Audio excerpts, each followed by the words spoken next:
Bonjour à toutes et à tous, fidèles auditeurs et chers lecteurs de Corbeau News Centrafrique, le CNC. Quel plaisir de vous retrouver pour notre rendez-vous hebdomadaire. Aujourd'hui, nous plongeons au cœur d'un sujet qui, une fois de plus, fait la honte de notre nation et nous secoue profondément. Un communiqué gouvernemental tout juste sorti de l'antre du pouvoir à Bangui concernant la situation à Ham-Dafok. Et la question que tout le monde se pose et que nous allons explorer avec notre excellent journaliste de terrain, Brahim Saleh, c'est qui a bien pu écrire ce texte. Un texte lu par Évariste N'Djamena avec une telle, disons, monocordie. Brahim Saleh, bonjour. Bonjour Gisèle Moloma et bonjour à tous nos auditeurs. Oui, vous avez parfaitement résumé la situation. Ce communiqué, Gisèle Moloma, c'est l'illustration parfaite d'un régime complètement déconnecté des réalités et surtout totalement soumis aux ordres venus de la galaxie Wagner. Totalement soumis, Brahim Saleh, c'est le mot juste, parce que ce que l'on voit, c'est une lecture d'une platitude affligeante, d'une froideur insupportable. Mais concrètement, qu'est-ce qui se passe à Ham-Dafok pour que ce gouvernement ose nous servir un tel plat? Exactement, Gisèle Moloma. La ville d'Ham-Dafok, située à l'extrême nord-est de la Centrafrique, est plongée dans un désordre complet depuis l'attaque coordonnée qui a eu lieu le mardi 30 juin 2026. Les informations qui nous parviennent du terrain sont claires. Le bilan humain et matériel est très lourd.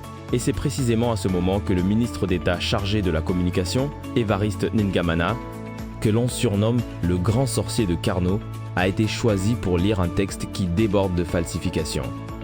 Des falsifications, c'est une insulte à notre intelligence. Brahim Saleh et le grand sorcier de Carnot, comme vous le dites, l'a lu comment ce texte? Parce que si c'est pour nous asséner des mensonges, il aurait pu au moins y mettre un peu de conviction, non? C'est là toute l'absurdité, Gisèle Moloma. Le porte-parole du gouvernement a récité son allocution avec un ton puéril, presque comme un lycéen qui déclamerait une leçon apprise par cœur. Pas un seul mot n'a semblé sincère. Pas un geste d'empathie envers les victimes.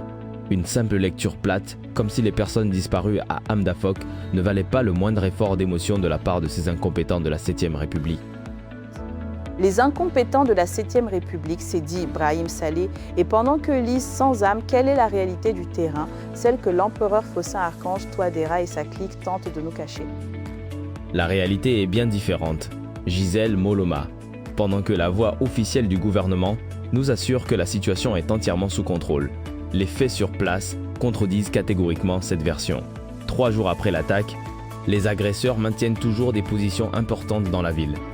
Les affrontements ont coûté la vie à plusieurs dizaines de civils et ont entraîné des pertes significatives parmi les soldats de nos forces armées nationales et leurs partenaires russes. Non, mais c'est invraisemblable, Brahim Saleh, il nous raconte que tout est maîtrisé alors que nos soldats tombent et que les envahisseurs tiennent toujours des positions. Et côté matériel, c'est aussi un désastre? Oui, Gisèle Moloma, le bilan matériel est tout aussi terrible. Des engins blindés et du matériel lourd sont passés entre les mains des groupes rebelles. La base provisoire de la mission des Nations Unies a subi des tirs directs, blessant plusieurs casques bleus. Voilà la vérité que le communiqué gouvernemental s'efforce de dissimuler. Dissimuler, c'est même plus que de la dissimulation, Brahim Saleh, c'est de l'imposture. Cette volonté de déformer les événements, ça nous dit tout sur l'origine de ce texte, non? On sent bien que ça ne vient pas de Bangui. Absolument, Gisèle Moloma. Cette obstination à falsifier les faits en dit long sur la provenance de ce texte. Sa rédaction n'a pas été guidée par l'intérêt de notre nation, mais bien dictée par les conseillers russes de la société de mercenariat installée à Bangui. L'objectif de cette intervention médiatique est clair, maintenir les apparences et cacher la défaite des partenaires bilatéraux. Cacher la défaite, c'est une honte pour notre pays. Mais le summum de l'indécence, Brahim Saleh, c'est cette injonction aux populations traumatisées de la Vakaga de vaquer normalement à leurs occupations. C'est se moquer du monde, non? C'est plus que ça. Gisèle Moloma, c'est le comble de l'indécence. Le pouvoir ose demander aux populations bouleversées de la Vakaga de retourner à leurs activités habituelles. C'est une erreur politique majeure, adressée à des habitants qui sont encore en train de compter leurs morts.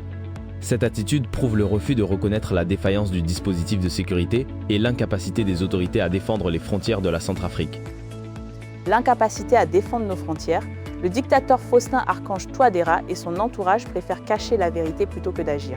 Pendant ce temps, sur le terrain, nos compatriotes sont-ils abandonnés à leur sort? Ils sont livrés à eux-mêmes, Gisèle Moloma.